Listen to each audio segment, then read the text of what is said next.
আসসালামু আলাইকুম, আমি হাসিব খান। আজকে তোমাদের মাঝে আমি নিড টু সম্পর্কে আলোচনা করব। এই নিড টু মানে কি? এই নিড টু মানে হলো করার প্রয়োজন অথবা করতে হবে। যেমন আমাদের কোনো কাজ করার প্রয়োজন অথবা করতে হবে অথবা বাধ্যতামূলক, তখন আমাদের এই নিড টু ব্যবহার করতে হবে। এখন এই নিড টু ব্যবহার আমরা কিভাবে করব? এই নিড টু ব্যবহার করার একটা স্ট্রাকচার আছে। স্ট্রাকচারটা কি জানো? স্ট্রাকচার হলো তোমার subject plus need to, need to plus verb. Clear? এইটা হচ্ছে তোমার স্ট্রাকচার। যেমন আমি বলি আমার খাবার কিনতে হবে, ঠিক আছে? আমি এখানে লিখলাম তোমাদের সুবিধার্থে আমার খাবার কিনতে হবে। ধরো এই বাংলা লাইনটি আমি ইংলিশ করব, এই বাংলা লাইনটি আমি ইংলিশ করব। তাহলে তুমি এখন লক্ষ্য করো, আমার খাবার কিনতে হবে, এটা কি আমার করার প্রয়োজন না, বা আমার করতে হবে, বা আমার বাধ্যতামূলক? এর ভিতরে একটা তো পড়ে পড়ে না?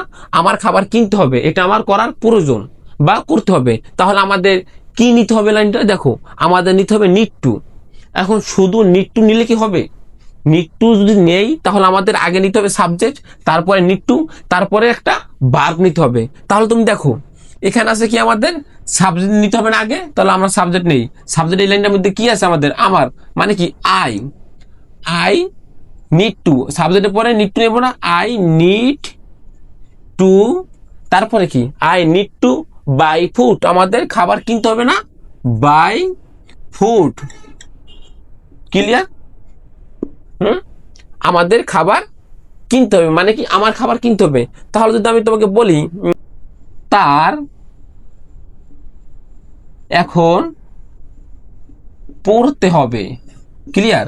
কি? তার এখন পড়তে হবে, তার মানে কি? এটা তার করতে হবে না? তার এটা করার প্রয়োজন না? অবশ্যই। বা এটা তার বাধ্যতামূলক অনেক সময় হয়ে থাকে। তাহলে আমাদের এই লাইনটা যদি আমরা ইংলিশ নেই, মানে ইংলিশে করি, তাহলে আমাদের নিড টু ব্যবহার করতে হবে।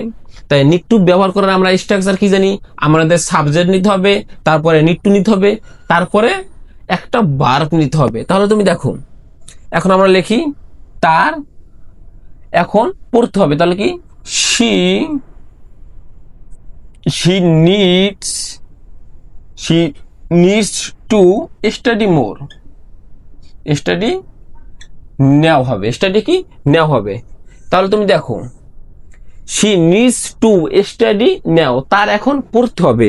তাহলে তুমি এখানে একটা জিনিস লক্ষ্য করো, এর আগের যে কথাটা ছিল যে I need to buy food, আমাদের শুধু নিড ছিল। লক্ষ্য করো, শুধু নিড ছিল, কিন্তু শি নিডস টু স্টাডি নাও, আমাদের এখানে কি আছে? একটা এস আছে। ডিকশনারি নিচে কি একটা এস আছে? আমরা কেন নিডের সাথে এস যুক্ত করলাম? যদি যদি তোমার ভার্ব থাকে, সরি, যদি তোমার সাবজেক্ট থাকে, কি?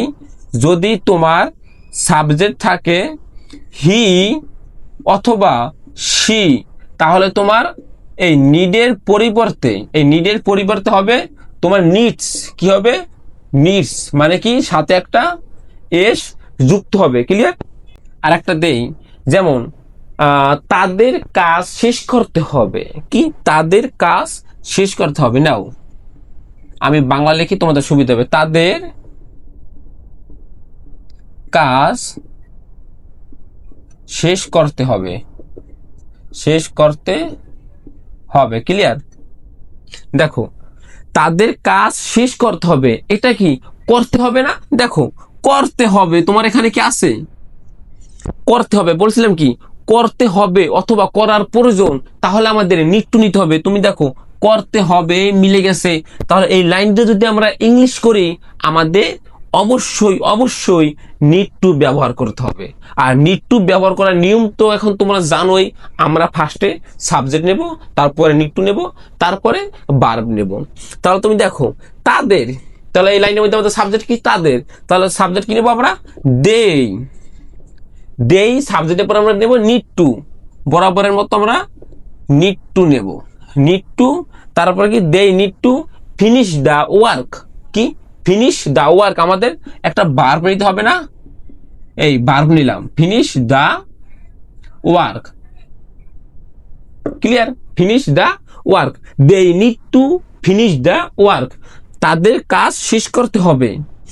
দেখছো কিভাবে আমরা নিছি, কাজ, তাদের কাজ শেষ করতে হবে, এই যে ওয়ার্ক অর্থ কাজ, ফিনিশ শেষ করতে হবে, নিড টু করতে হবে, লাইন ব্যাঙ্গে ব্যাঙ্গে একদম আছে না? ক্লিয়ার আছে তো? যেমন তোমাদেরকে আমি আরেকটা জিনিস দেখাই দেই, যদি তোমার নিড টু থাকে, এই নিড টু আছে, তারপরে যদি তোমরা ভার্ব বসাও, ভার্ব কখনো এই গোস হবে না, ভার্ব কখনো গোস হবে না। যদি তোমার নিড টু থাকে, ভালো করে দেখো, যদি তোমার নিড টু থাকে, ভার্ব হবে শুধু ভার্ব, ভার্বের সাথে কখনো এজ বা ইএস যুক্ত হবে না, এজ বা ইএস যুক্ত হবে না। এই নিড টুর পরে যেই ভার্বটা বসাবা, এটা একদম অরিজিনালি ভার্ব থাকতে হবে, ওই ভার্বের সাথে কখনো এস বা ইএস যুক্ত হবে না। এই যে তোমার এটা তোমার রং, নিড টু গোস সাথে কি ইএস যুক্ত আছে, এইটা কি তোমার রং। ক্লিয়ার? তোমাদের একটা কথাই রাখতে হবে মনে, নিড টুর পরে ভার্ব ইনডাইরেক্ট বসবে, কোনো সাথে এস বা ইএস যুক্ত হবে না। এখন আমি তোমাদেরকে আরেকটা জিনিস ক্লিয়ার করব।